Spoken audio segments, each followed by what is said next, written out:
Nice.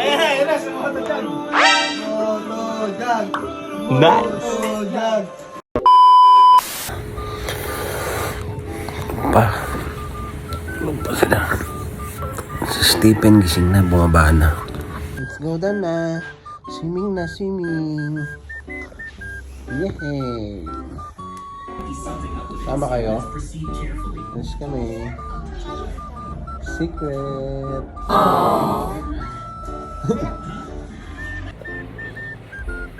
Ito. Ito ba? Play na rin sa ilalim ko.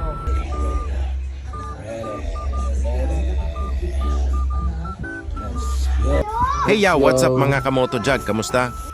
Ngayong araw nga pala ay dadayuhin namin ang isang farm sa Macabud, Rodriguez, Rizal. Dito maaga kami gumising para mag-prepare ng mga dadalhin namin. Biglaang yayaan lang pala ito ng pamilya. Mas maganda talaga kapag mga biglaan kasi mas 95% na natutuloy. After namin makapag-prepare, ito na nga aalis na kami. Kasi kami yung mas malapit sa pupuntahan pero mukhang kami pa ang mahuhuli. Dumaan muna nga kami dito sa palengke para meron kami madala na mga iihawin. Siyempre kapag mga swimming di mawawala ang mga ihaw-ihaw. Nagdala na din pala kami ng iinumin para pangwalwalan mamayang gabi. Nice. Medyo madaming abirya pag alis pero natuloy pa din. Ito na nga bumiyahe na kami after namin bumalik sa bahay ulit kasi naiwan namin yung mga itlog na inilaga.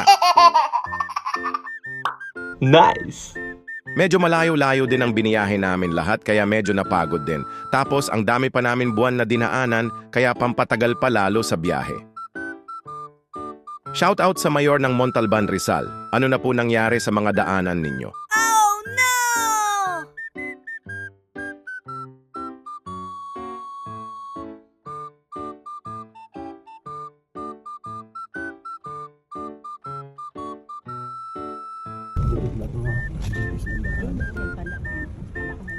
Wow! Entrance this way.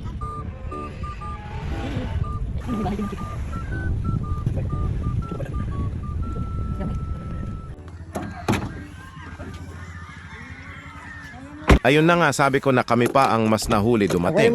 Kami yung pinakamalapit, yung iba galing Bulacan pa, yung iba naman sa Quezon City pa. Pero mas nauna pa din sila.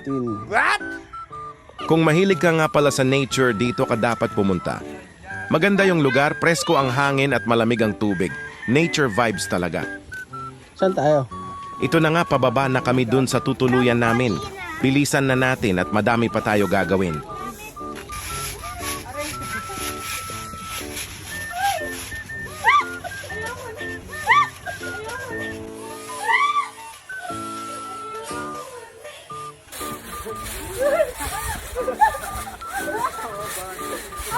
Pagdating namin medyo hapon na kaya nag-ihaw na ako agad. Ako kasi yung mahilig mag-ihaw sa kanilang lahat kaya ito madalas ko gawin. Mas random ko kasi yung outing kapag nag-iihaw. Dami nga lang ano. Meron mga liempo, bangus na may palaman at mga maliit na pusit. Wala kasi mahanap si Mrs. na malalaking pusit kaya okay na din yan. Yung amoy nga niyan habang iniihaw ko parang gusto humingi nung ibang naliligo na di namin kasama.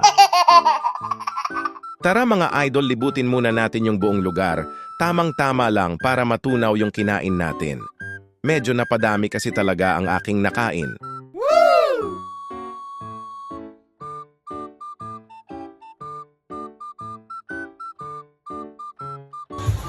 Si Anda. So good. Yes, ano siya. Patingin daw? Ayaw. Anda na tutoy. Patingin daw po tutoy?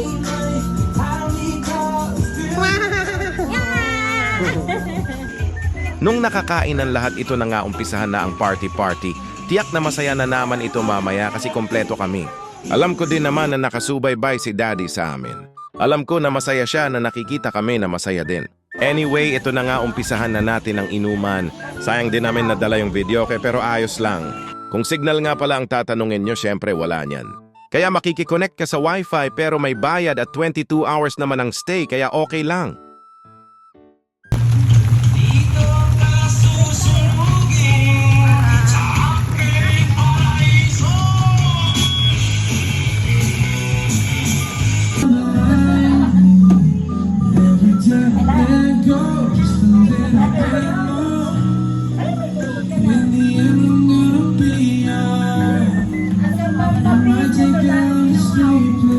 Start na nga tayo ng party-party. Matindi ang inuman na ito, habang meron kami kanya-kanya iniinom, meron pa pinapaikot. Mamaya sigurado may magsasayawan na nito. Malamang kapag nagkalasingan na nga ay yung kanya-kanyang sibat na ito sigurado. Pero mahaba pa naman ang gabi, kaya malamang uumagahin pa ito. Sarap yan, tayo mamaya. Puta, nag-ano ka na dyan. Papel lang.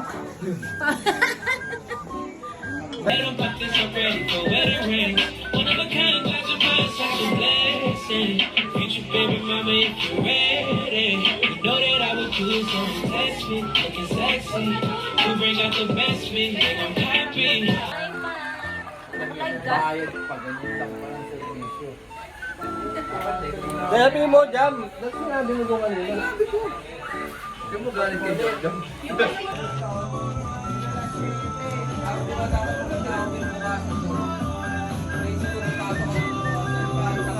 Bye. Bakit ang puta? Hey! Ay, nasa mga dyan! Ito na nga, hindi ko na alam kung papaano ako napunta dito sa tent. Sobrang saya kagabi di ko na maalala ang nangyari. Basta ito paggising ko umaga na at maingay na. Katabi ko ang pamangkin ko at ang anak ko.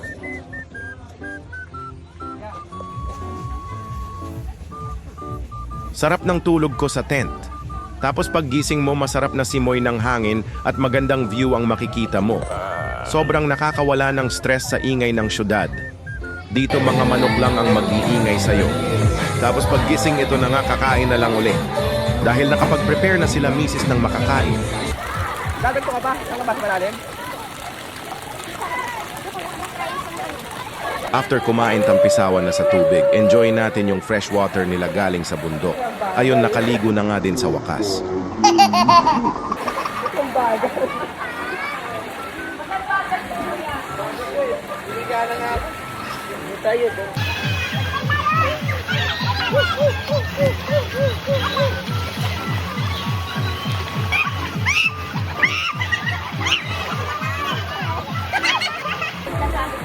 Halika rin na, dali. May mawala ikakalapan natin yung Halika, dali.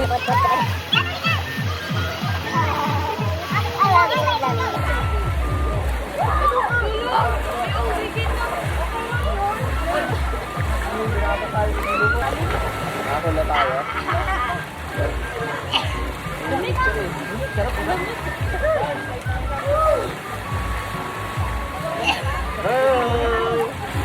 Sarap ng ligo, refreshing talaga. Kaya enjoy ang mga bata.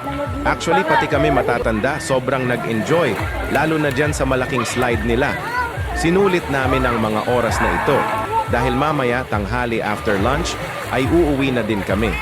Yung mga anak ko na maliit, lalo na si Teo sobrang nanginginig na dyan, pero ayaw pa din umahon. Dito tanaw din yung mga cabin rooms nila, na isa din sa attraction dito sa resort na ito. Hanggang dito na lang muna ang video na ito guys. Nanginginig na din kasi ako sa sobrang lamig, kaya mabilisan na kami nagbanlaw. Tapos ito na nga uwian time na. Kaya kayo diyan habang kumpleto pa kayo at malalakas pa, ay huwag ninyo aksayahin ang lakas ninyo sa mga walang kwentang bagay. Focus tayo sa pamilya, hindi natin alam kung hanggang kailan lang tayo magsasama-sama. Hanggang sa next video mga idol, salamat sa inyong walang sawang panonood. Much love, much respect, mga idol. God bless us all.